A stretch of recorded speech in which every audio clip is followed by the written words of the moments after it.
Bonjour et bienvenue à tous, moi c'est Osiris, on est mercredi 17 octobre et voici votre dose d'infos quotidienne, vous êtes sur Mobuzz TV.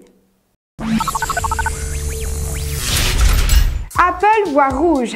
Greenpeace, la célèbre association écolo, a soumis le iPhone à un laboratoire d'analyse indépendant et les résultats ne sont pas top.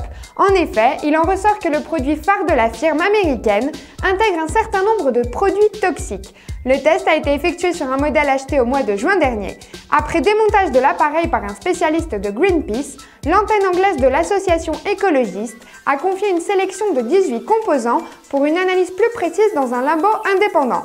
Entre autres, il s'est révélé que la batterie n'est pas recyclable et des traces de phtalate et de brome, éléments nocifs et interdits par exemple dans la fabrication de jouets, sont contenus dans le téléphone d'Apple.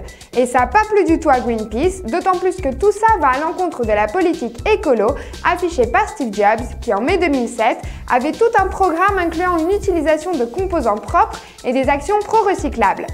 Ça peut paraître idiot, mais réfléchissez un minimum à toutes les pièces incluses par exemple dans l'ordi à travers lequel vous me voyez, ou même dans votre téléphone et qui seront jetées lorsque vous vous en déferez. Ces images d'un dépôt de déchets électroniques du Bangladesh n'est qu'un exemple parmi tant d'autres de ce qui advient des restes de tant d'appareils électroniques, nocifs pour l'environnement mais pour l'être humain également. Alors Steve Jobs, s'il te plaît, fais l'effort de suivre la ligne écolo-citoyenne, Nokia l'a fait.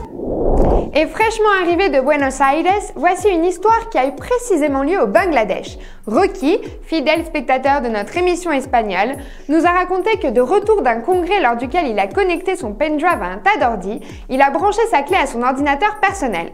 À ce moment-là, un programme s'est auto-exécuté pour le protéger. Le programme en question était le Disk Knight et alors qu'il cherchait un antivirus pour se protéger, il a découvert l'histoire du virus désigné par un étudiant du Bangladesh, précisément pour protéger l'ordinateur d'autres virus USB. En gros, ce qui est bizarre, c'est que c'est un antivirus qui se confond avec un virus, ce qui fait que c'est aussi un virus. Enfin bref, encore un de ces produits schizo du 21e siècle. Et les tentatives de transformation du iPod en téléphone continuent. On a trouvé une vidéo mettant en scène une tentative d'utilisation de Skype à travers le iPod Touch. Le premier pas est fait, mais il y a un petit hic. Regardez. Qui se trouve ici. Et oui, il sonne, vous avez vu. Je vais décrocher. Voilà, mais lorsque je décroche, le problème, c'est que pour l'instant, on n'entend rien. En attendant de pouvoir appeler depuis son iPod, il nous restera toujours le iPhone. On vous a raconté hier l'histoire de la vente en avant-première chez Leclerc. Eh bien, Didier Lombard, le PDG de France Télécom, a parlé et limite ainsi les affolements, puisque selon lui, le téléphone sera dispo fin novembre au prix de 399 € avec abonnement Orange.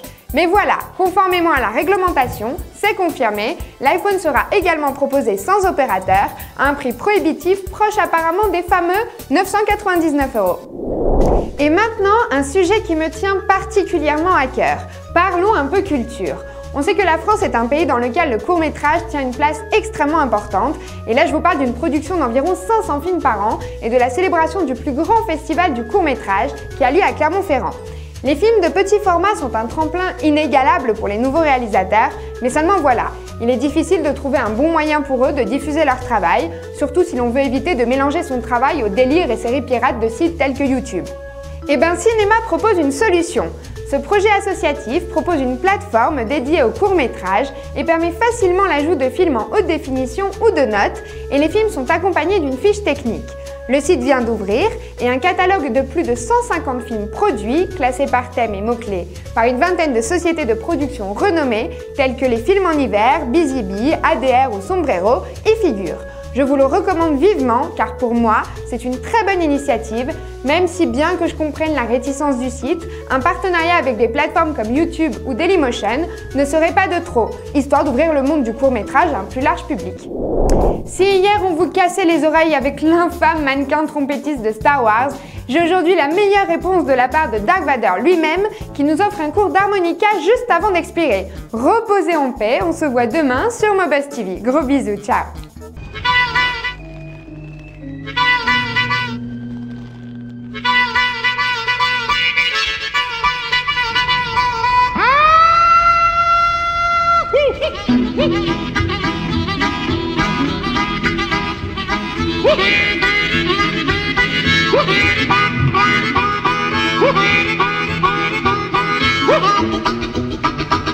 Yeah.